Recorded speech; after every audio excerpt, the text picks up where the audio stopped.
Hello and welcome to the Strategic Bookkeeper podcast. Today's episode is so critically important for every bookkeeper to listen to. We are talking future-proofing, because if you don't future-proof, then you don't have a future in our industry. I'm going to demystify it. I'm going to help you with exactly how to future-proof so you can move forward with a strong practice that is built to last. Let's go. I'm Jeannie Savage, the Strategic Bookkeeper. I'm an award-winning entrepreneur, author, speaker, trainer and coach. After 13 years in practice and after scaling into a lifestyle business where I could choose my own adventure, I'm sharing my secrets to success, my secret sauce recipe on how to build a thriving practice, delight your clients and ultimately live your dream on your terms. This podcast is a companion to my book. In each weekly episode, I'll share strategies for scaling and success. This is your time to shine, to step up, to become a strategic bookkeeper and enjoy all the benefits it brings to you and your clients. Hey there. Okay, let's dive into today's topic, which is future-proofing.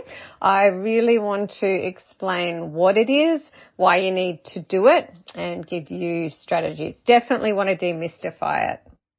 Now, I have said it before and I will say it again. Everything has the meaning we give it. I honestly think if you can digest that little sentence, it can be quite game-changing to how we process things in both our personal and our business lives. Everything has the meaning we give it. So put simply, future-proofing means taking action to ensure you're still around in the future. As I like to say, the world never stops spinning. Your business needs to keep evolving. It's not static. Nothing is static. So as things change, as things change, we could call them threats, but again, everything has the meaning we give it, everything has the perception that we have. So when things change in our industry, and the easiest example is automation, right? AI, that kind of thing. When our industry changes, we need to change. We actually need to change just a tiny, tiny little bit every day. We do change, right? We're growing older. Business is actually no different to life. Now, I am a futurist. I am fascinated by the ever-changing economic and tech landscape. And so I quite enjoy future-proofing, which is adapting and changing. Now, there's a great saying that applies to business and nature, and that is adapt or die. I love that saying. It is simple, it is clear and direct, and it is a law we must all abide by. In business or in life, when we are faced with change, which might be scary or uncomfortable, then we kind of hit a fork in the road, right? Victim or victor? Accept or deny? Adapt or die? The choice is entirely yours. So the most business iconic story that illustrates this is the Kodak story, which you may have heard of before. So Kodak was founded in the late 1880s. They became a giant in the photography industry in the 1970s and filed for bankruptcy in 2012. So for almost 100 years, Kodak owned film and photo space. However, in the late 1980s, analog started its decline and digital started its incline, which of course continued like most things like automation and AI. Despite the fact that it had been an Eastman Kodak engineer who built the very first ever digital camera in 1975, Kodak actually still refused to adapt, also known as future-proofing.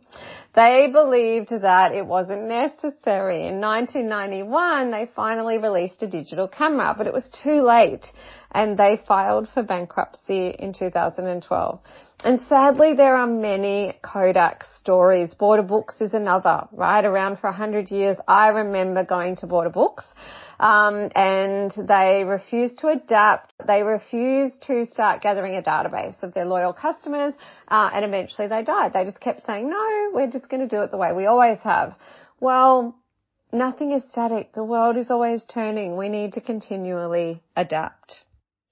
And actually, something that's interesting, I don't know if you've heard of agile management style. So a lot of corporates have been taking it up in order to future-proof, because corporates tend to move really slow. They're not agile enough, and they realized that it was a real threat. You know, these kind of smaller enterprises, small, medium, large enterprises that weren't corporate were more agile and able to make decisions faster, and it was leaving the corporates open to really losing market share, et cetera, et cetera. So in order to adapt to future-proof, they all started to adopt this agile management style, which you can Google if you want. It's really kind of cool. But that aside, now I want to look at, what does future-proofing look like for a bookkeeper? So it looks like adopting and adapting to stay relevant and to thrive. So over the last decade or so, we've seen the rise of cloud computing. So first came automation, and then AI, and robotics are here. I don't know if you've seen them, but robotics are here. So the other thing that changed in the last decade or so was really the globalization of our workforce. I started working in that space a long time ago, but really in the last decade or so we've seen that one as well. So if you are willing to accept the law of adapt or die, then you can actually enjoy the changing landscape. You can help more clients, you can thrive like never before, and actually have more fun. The key to adapting to automation, AI, robotics, and workforce globalization is moving away from traditional bookkeeping services, not stopping them altogether, just moving, adapting away from them and more into strategic bookkeeping, okay, which is covered off in my book, which you can use as a how-to guide, and we'll drop a link to it in the show notes. So primarily, you'll find the how-to guide on this in the succession chapter, which is all about adapting your services to future-proof and delight your clients and thrive in practice. I am so passionate about the power of succession services for bookkeepers. Succession meaning what's next? What's next on the menu for your valued VIP clients? How can you continue to solve more problems beyond basic bookkeeping? Okay, basic bookkeeping is the ideal start. In fact, up-to-date accurate accounting records are globally recognized as pillar one for the success of any business. They're a great start, but that alone doesn't really move the needle. It's what we do next, okay? But that's absolutely where you need to start, basic bookkeeping. But adapting and future-proofing with strategic bookkeeping services is absolutely where it's at. Now, we also need to adapt in terms of our marketing. So I'm an adopter rather than adapter, meaning I live by the law of adapt or die, and I adopt what's new early by doing my research and taking things up slowly in a way that suits me, and in a way that doesn't mean I have to leave my values at the door. Okay, you do not have to leave your values at the door when you adapt and future-proof. Absolutely not. I never have. So adopting early rather than trying to adapt late, like Kodak did, they tried to adapt late, it means that we have that beautiful thing called time. And it means where we are earlier to market, which gives us a competitive advantage, okay? So I adopted all things digital much earlier than most bookkeepers, and the results were fantastic. In terms of this marketing landscape, which could be summarized as how you attract and engage prospective clients in a way that they are going to make a decision to get in touch and maybe do business with you. So we've seen a massive change since the pandemic. Honestly, it's made my head spin so much. Oh my goodness. Trying to figure out what the heck is happening. And here's what I discovered. So prior to the pandemic, lots of people were resisting how connected the world is, which meant the pace of change was kind of steady, right? So I was really like, I love how connected everyone is. I just wish everyone would catch up and we just all go globally and people all over Australia would work with me without feeling like they needed me to be in the same suburb. Well, all of that was happening steadily. The pandemic propelled people into a place where they actually had to adapt to working remotely and digitally. So it's like whether you like it or not, suddenly you're doing it. Okay, so human behavior changed rapidly. Everything changed faster. Humans quickly got used to working 100% online, using tools to book appointments and communicate online, work with suppliers and make purchases nationally and globally rather than locally, right? Nothing was open. People were literally locked down. In Australia, it was nowhere near as bad as it was overseas. I know where I live, it was pretty good on the Gold Coast, but I know that all over the world, people were just locked in their homes and suddenly they had to go online, right? So all this change happened faster. Now, what that means for us as bookkeepers is that prospective clients are far less likely to call us or even send us a contact form than they were before, okay? So it's kind of crazy. A prospective client wants to get to know, like, and trust you now online 24/7 in their own time, more than ever.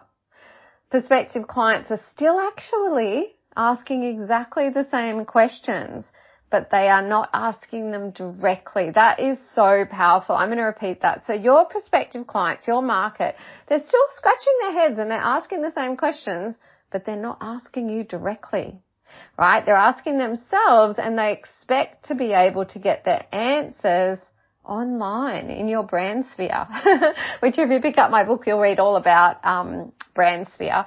So they expect to be able to book an appointment with you online, yeah? And even though this has been happening slowly over time, as I said before, the pandemic meant that all these behaviours changed more rapidly. And in the bookkeeping industry, it wasn't that common to go and book online. People want to be able to book in with you online, even if that's just a consultation, right?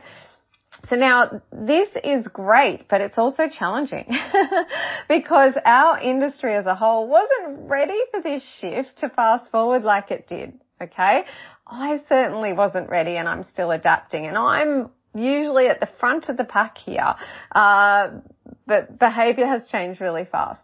So I am adopting and I am adapting and I'm researching so much and I have learnt and I've continued to go down that rabbit hole researching and I do have a plan and it does make sense now and actually I'm excited, yeah?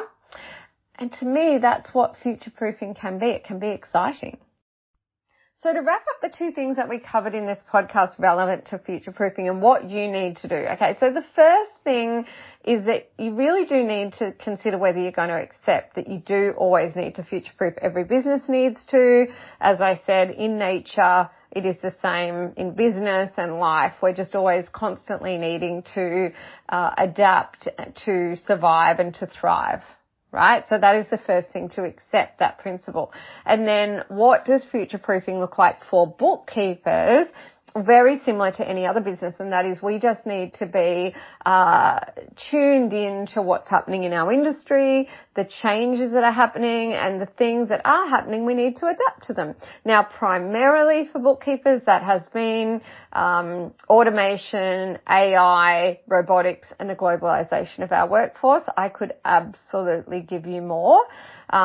Just for example, accountants are doing a lot more bookkeeping now. They never used to, but there's always new things, right? But they're kind of for that. If you haven't completely accepted adapting to them and you're still resisting, I really want you to just think that through. So we covered off that, and the way to future-proof, to adapt in terms of those four things that we just covered, is to move into strategic bookkeeping. So you're doing bookkeeping, which I also call Numbers 101, where you prepare the numbers.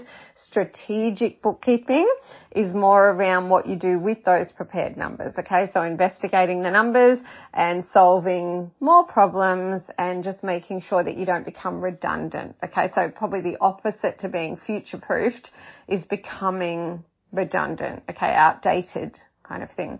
And then the other thing that I mentioned was that we need to look at this now more than ever because of the pandemic, and I have been down this rabbit hole, is the marketing landscape. And the key takeaway there is that, number one, behavior has rapidly changed. Number two, people want to do everything online so much more now than ever before.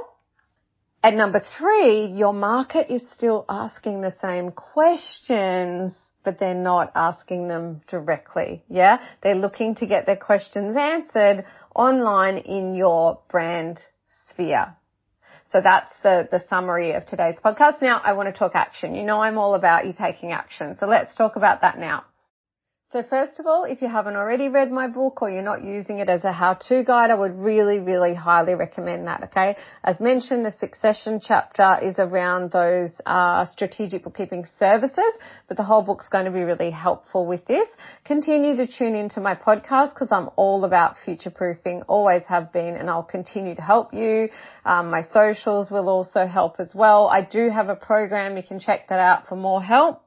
And just making a commitment to accept that future-proofing is necessary, not to be frightened of it, and not to think that you have to leave your values and your ethics at the door when you future-proof.